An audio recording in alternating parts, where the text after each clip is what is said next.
I find this utterly fascinating. Plus, we've got some Rick Pitino video that goes with it. From Hudson. Hey, Andy, I know this isn't college football specific, so I totally understand if y'all don't want to weigh in, but I also know y'all dip your toes into other sports when the offseason rolls around. So I wanted to get your thoughts on John Calipari returning to Lexington this weekend. The debate among fans in Kentucky this week has been whether Cal should be booed or cheered on Saturday night. All right, let's start with what Rick Pitino said, because Rick Pitino has experienced this in real life as a former Kentucky coach who came as the visiting coach. Before you play the clip, though, this is a college basketball question, but I think that this pertains to college football and how fans should treat coaches who return. But universal. Second, like that debate and what Rick Pitino did, I think are two different things, because like I don't understand Rick Pitino's like involvement in this at all. Like, explain. Let's play Rick Pitino's video first, and then we'll talk about it. Hello, Big Blue Nation. I didn't steer you wrong with Mark Pope when I sent out that last video, and I certainly won't steer you wrong with this video. Toughest day of my coaching career at Louisville was when I had to walk into Rupp Arena. Tried not to show it, but when I went home, the reception, it tore me up apart because I love that place so much. And it's interesting because I was speaking to Ed Cooley just recently about Providence, and he said he almost was brought to tears because of the bad feelings he got going back there. But this is different. And as you all know, I'm not best friends with John Calipari. I respect him, certainly. But it was a mutual thing. The fans wanted a change. John read the tea leaves. He needed a change. And he really didn't want to leave. But what did he do for you? He brought the best talent in the history of the game of any university in America to Lexington. He also won a national championship. He also his style of play was extremely entertaining. So he's coming back on Saturday, and I want all of you to show the great class that you have. 23,000 plus people giving him a huge standing ovation. Show him what respect and admiration's all about. I know you have the class. I've always believed in you. Do it once again. All right. So how do you feel about the Pitino inserting himself piece of this? And I'll point out, St. John's is 18-3 and 9-1 in Big East play. Like, he's having a great year at St. John's right now. So he might not do that if they're having a bad year. I don't understand him inserting himself into it. Like, we talked about this over text. I don't even understand like why he cares or would do this at the moment. Is it just to get attention on him and his team? I think so. I think that's what it is. Because I was like, oh, who's St. John's playing on Saturday? What time do they play? Oh, they play at noon on Saturday. All right. They're having a great year. Yeah. Like I would bet there's more of that to this than a desire to not make John Calipari feel bad. Now, Rick Pitino has experienced this in real life. Now, I will point out that what Rick Pitino's experienced and what he mentioned, Ed Cooley, who's the Georgetown coach, what he experienced, those are two totally different things. So Rick Pitino left to go coach the Boston. He left Kentucky to go coach the Boston Celtics, which everyone understood, but obviously he left Kentucky during a very successful period for Kentucky. And then he came back to college basketball as the coach of Kentucky's hated in-state rival Louisville. So yeah, it's the rivalry piece of it. Ed Cooley left Providence for conference rival Georgetown, like hated forever rival Georgetown. Now, Arkansas and Kentucky have been in the same league since 1992, but it's not the same thing. The other reason this is not the same thing is Kentucky fans wanted John Calipari gone. When he lost to Oakland this past NCAA tournament, they wanted him gone. They wanted him out of there. And so there was real thought to firing him, which would have cost Kentucky $34 million. So instead of firing him, he goes and takes the Arkansas job. I think he did him a favor. Okay, so this is complex. And we have to bring this up in football context. This is a football show. But just so I'm up to speed on my college basketball history, Pitino won a national title for Kentucky, yeah? 2, yeah. Yeah. Oh, I'm sorry, one, and then He won in 96. Right, and then Tubby won in 98. Yeah. Okay. So this circumstance, as you pointed out, is much different because it's like, what would happen if like Jim Harbaugh went and coached Ohio State? Like, I think that like Jim Harbaugh is the number one, figure right now in Michigan football history, or at least top two with Schembechler. Right. So no matter what, he goes back. That would be weird. If you go to a rival, right? Like that's what happens. Yeah, if Jim Harbaugh came back to college football at Ohio State or Michigan State, that would be the equivalent to what Pitino did. That's the equivalent of what happened here. Yeah. So when you get booed, I think you get booed because you're also coaching your team's rival. So like that's completely different. Right. And Arkansas is not really Kentucky's rival. Right. So if like Ryan Day went to coach Michigan next year, that would be like, what the hell? But if Ryan Day went to the pros, didn't work out in the pros, then came back to coach Wisconsin, like I don't know if that would hit the same. That said, my number one take in general. Let me ask you this because I don't know. Mm-hmm. How do LSU fans feel about Saban? I think now they're more okay, but they were very mad, very, very mad, and booed when he came back with Alabama. Could Nick Saban go to Tiger Stadium for a night game in 5 years wearing an LSU polo and celebrate their national title there as a Tiger? I think he could. I think they would cheer him now. One, because time has passed. Two, out of respect for how good he was in general, period. But could he be, because like here's the other thing with Saban, it's a little bit messy. Like what he did at Alabama wasn't just go win, like he created their number one rival dynasty. But like my number one take, and some of them get kind of weird, is that if a coach wins you a national championship, regardless of the circumstances, that coach should be celebrated as a part of your history forever, no matter what. And it might take some time, like you said, if you go to coach a rival or whatever. But like Rick Pitino might have been booed when he returned to Rupp Arena at the time. But as time passes, I think that Rick Pitino should be able to go back to Kentucky.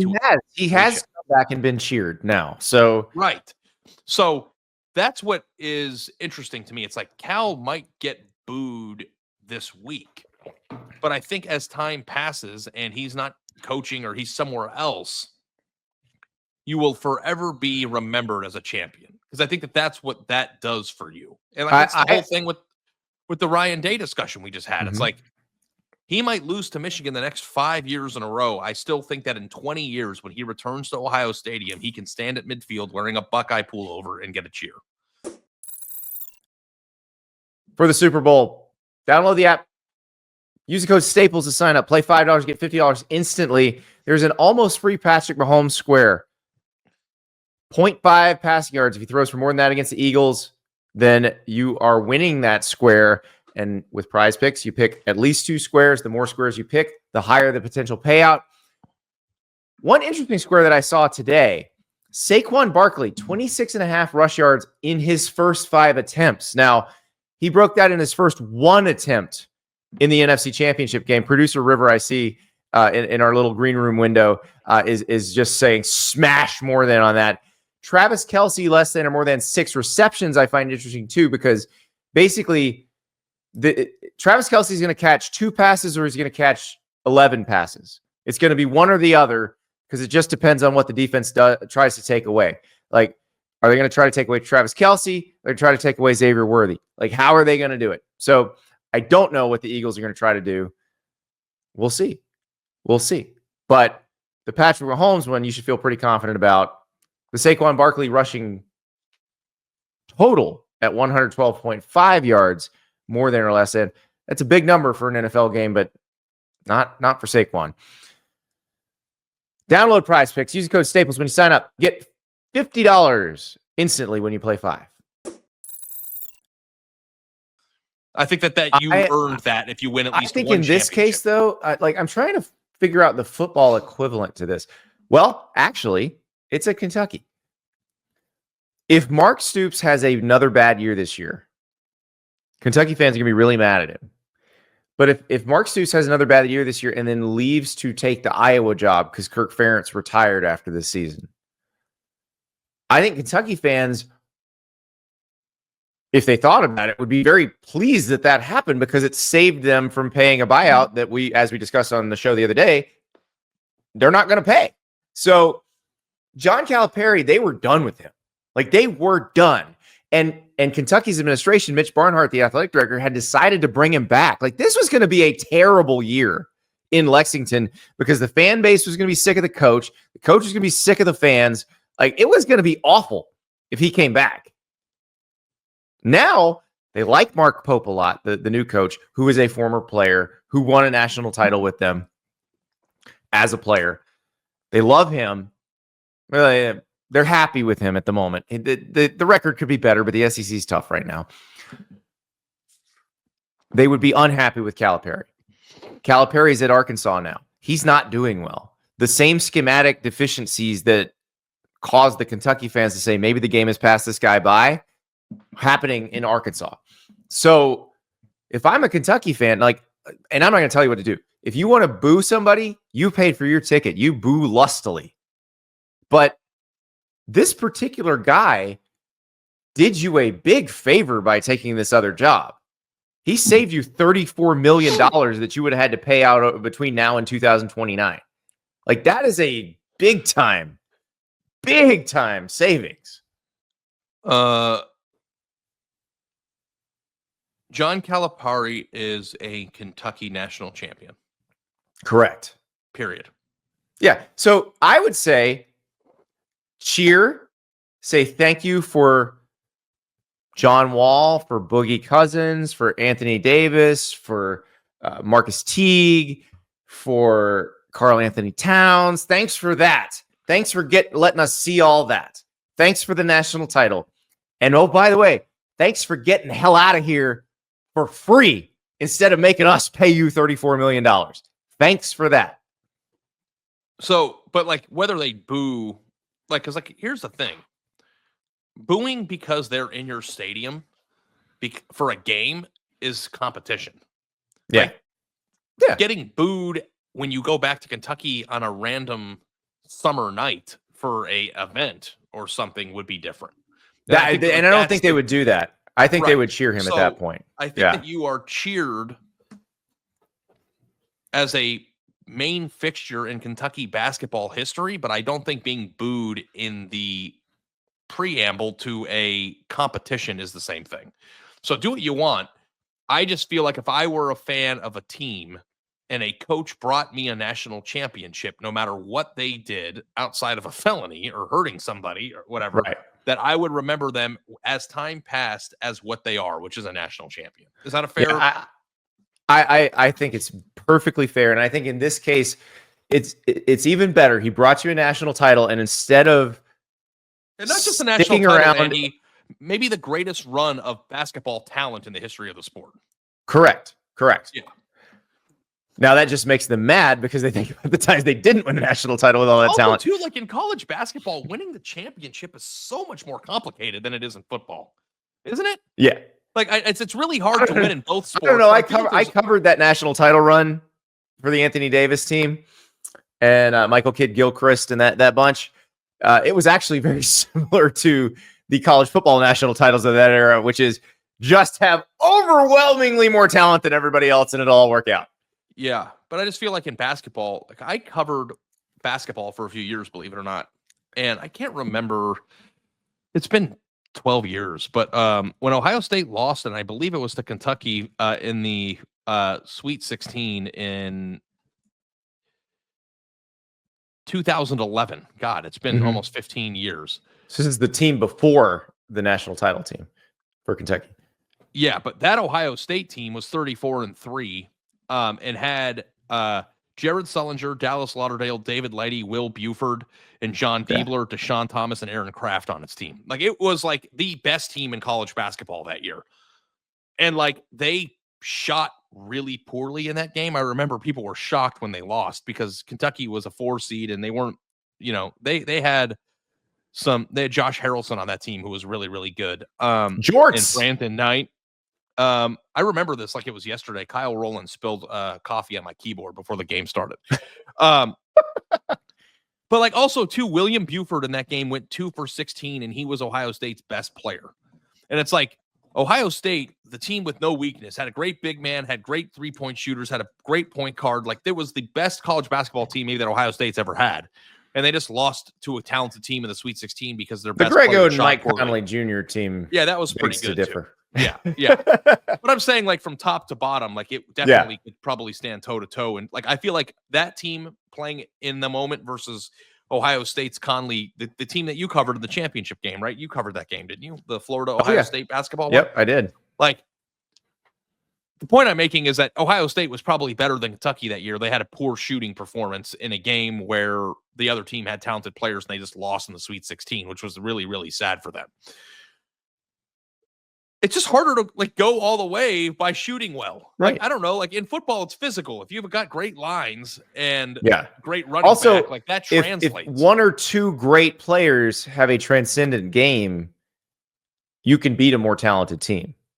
Like that. In basketball, that's, So in basketball, like, it's matchups are more important. Like I know matchups matter in football, but like if you have a really good 2-guard in basketball and their defender who I don't know anything about basketball, but like, or if your big man is 7'1" and you're playing somebody since they put a 3-point line on the court, if you have one guy who just goes off, it changes everything. Yeah. So, but like to me, it's like when I think about college basketball, I mean, I wonder what's the percentage of coaches in the College Basketball Hall of Fame that even have a championship?